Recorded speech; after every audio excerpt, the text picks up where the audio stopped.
here today with Sequoyah Prep School from Florence, South Carolina. I'm going to ask them some questions about their band. Can you guys introduce yourselves for me? Yeah, like you said, we're Sequoyah Prep School from Florence, South Carolina. I'm Justin. I play guitar and piano and sing. I'm Wes. I play electric guitar and I do some background vocals and dabble in the piano and banjo as well. Jordan, I play the electric guitar too, and I dabble in the banjo also. I'm Johnny, I play bass. I'm Harrison, I play drums. Cool. I guess to start things off, a lot of our readers are probably wondering how you guys came up with your name, so if you could elaborate on that a little bit. So we thought of it in high school. One of the guys that started the band with us, Michael Moore, he and I were in American history class studying about Sequoyah Prep School, Sequoyah, the Indian. Yeah. And he's actually the guy who invented the Cherokee alphabet, and we thought it was pretty exciting. So we decided to name our band after that. And for some reason, it stuck, and we like it now. Yes, That's cool.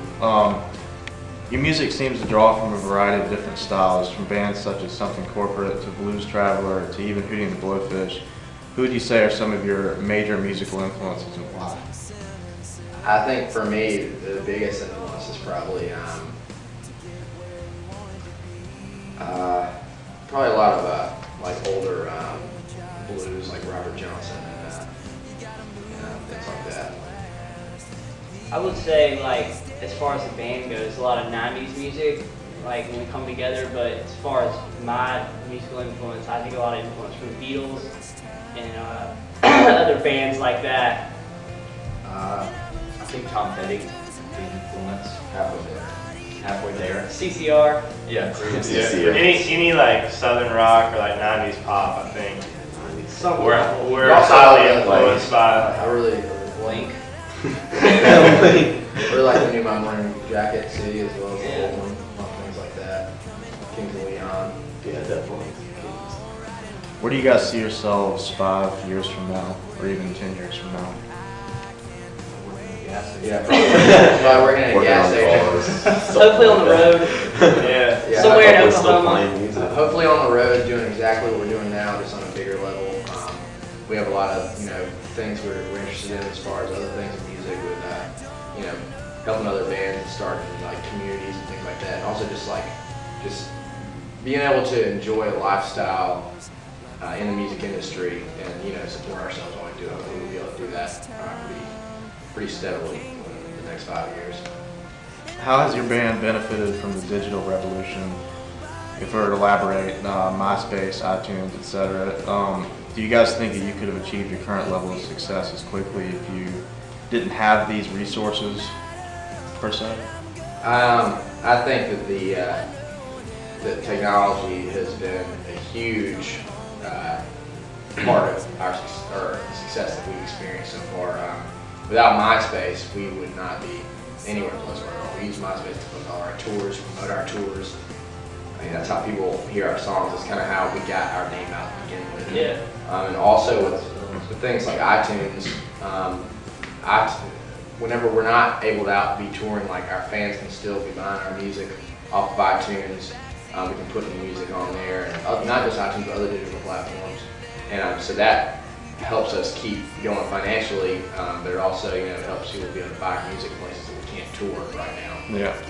But I think the internet and just all these, not just MySpace, but Facebook, Pure Volume, Sonic Bids, things like that, have just really kind of helped us market ourselves with a grassroots kind of effort. We can market ourselves by ourselves, not with anybody else doing it for us, basically. I definitely think without that it would have taken, I think we probably could have found a way, but it wouldn't have happened in 4 years as it has, but it's probably would have taken a lot longer and a lot more hard work. We would probably have to have like a middleman too, like somebody that was pushing our stuff with MySpace and other like digital outputs. We can do it ourselves. Yeah. Cool. That actually brings me to my next question. Being a band who has worked with the music industry, what are your thoughts on the industry, and do you think in this day and age it's a necessity to have a label to back you up? I really don't think it does. I think the industry is great. Labels are kind of, I think, becoming more obsolete. They do it. Labels now, I feel like, have turned into a big marketing thing. That's one thing you do need as a band is marketing, but you don't have to find that in a label now. Now you can find that in marketing companies, and if you can make enough money touring, and you have a solid fan base and solid good people that really like your music, you don't need a label. A lot of people have been doing it more in-house and doing things a lot more independently.